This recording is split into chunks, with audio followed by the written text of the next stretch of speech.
Paintings and Drawings by Melissa Gardner. The Hastings Gallery, 422 Broadway, March 18th through April 30th. Opening reception, March 20th, 6 to 8 p.m. Note I've gone back to my maiden name. That's a laugh. Got your announcement for your new show. Good luck. P.S. I'd love to have one of your paintings. We could use a little excitement on our living room walls. Seriously, what would one cost? Come to the show and find out. Never made your show, sorry. Things came up. Chicken again. You're right. Actually, it's just as well. I'm going through what the critics call an anarchistic phase. They say I'm dancing on the edge of an abyss. You better stay away. I might take you with me when I fall. Dear friends, Jane tells me that it's about time I took a crack at the annual Christmas letter, so here goes. Let's start at the top with our quarterback herself, Jane, who never ceases to amaze us all. Not only has she continued to be a superb mother to our 3 sons, but she has also managed to commute into the city and hold down a part-time job at the gift shop in the Metropolitan Museum of Art. Furthermore, she's now well on her way to completing a full-fledged master's degree in arts administration at SUNY Purchase. More power to Jane, so say we all. We are also proud of all 3 boys. Young Drew was soccer captain at Exeter last fall and hopes to go on to Yale. Nicholas, our rebel in residence, has become a computer genius in high school and has already received several tantalizing offers for summer jobs from local electronics firms. Now, we all know that it's tougher to place your youngsters in meaningful summer employment than to get them into Harvard, so we're very proud of how far Nick has come. Ted, our last, but in no way our least, now plays the clarinet in the school band at Dickinson Country Day.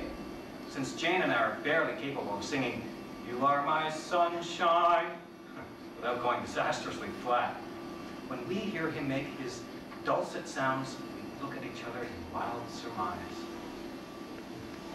We recently bought the family summer place for my brother and sister and hope to spend as much time there as we can, gardening and relaxing and, as the boys say, generally vegging out. Jane and I have become killers on the tennis court and hereby challenge all comers.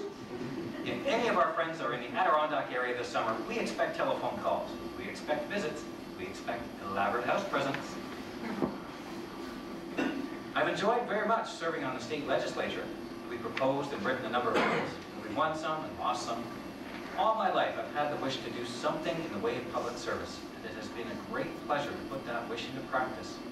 For those of my friends who have urged me to seek higher office, let me simply say that I have more than enough challenges right here where I am.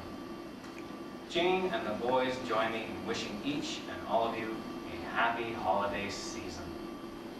Dear Andy, if I ever get another one of those tricky Xerox Christmas letters from you, I think I'll invite myself out to your ducky little house for dinner, and when you're all sitting there eating terribly healthy food and discussing terribly important things and generally congratulating yourself on all your accomplishments, I think I'll stand up on my chair and turn around and moon the whole fucking family.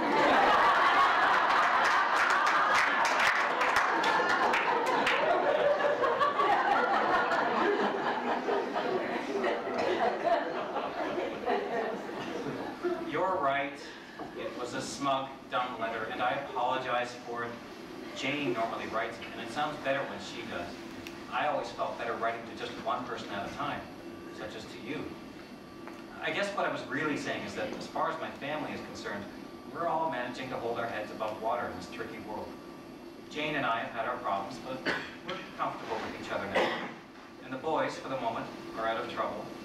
Nicky seems to be off the drugs now. And Ted is getting help on his stammer. Porgy Jr., my old cocker, died, and I miss him too much to get a replacement. I'm thinking of running for the Senate next fall if O'Hara retires.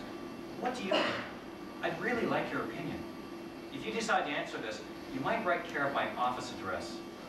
Jane has a slight tendency towards melodrama, particularly after she got a hold of your last 2 little notes.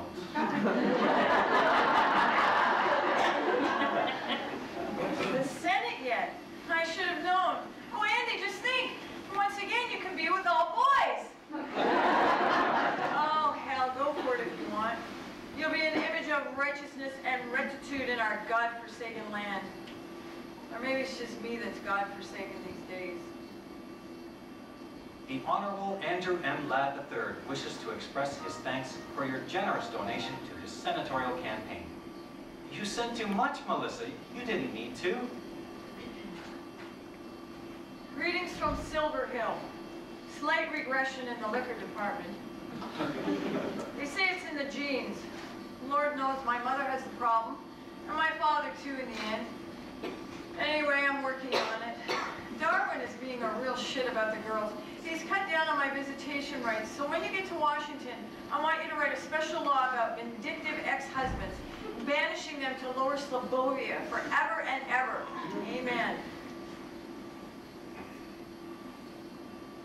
Season's greetings from Senator and Mrs. Andrew M. Ladd and family.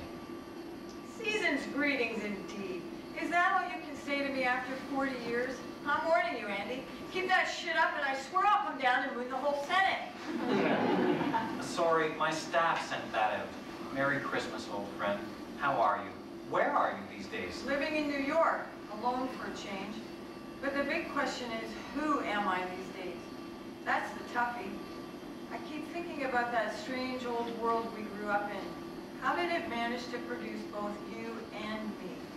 A stalwart, upright servant of the people, and a boozed-out, cynical, lascivious old broad. The best and the worst. That's us. Don't be so hard on yourself. Get back to your art. I'll try. Merry Christmas, Happy New Year, and much love. Much love? Much love. God, Andy, how sexy. Remember how that meant in our preppy days? If it was just love, you were out in the cold, and if it was all my love, you were hemmed in for life. But much love meant that things could go either way. Remember? Merry Christmas, and love from us all. Saw you on 60 Minutes. You looked fabulous. And that was a great little pep talk in the Senate on our responsibilities to Latin America. But don't forget to keep your eye on the ball. Thanks for the card. What ball? The ball is that money doesn't solve everything. It helps, but not as much as people think. Take it from one who knows. That's the ball.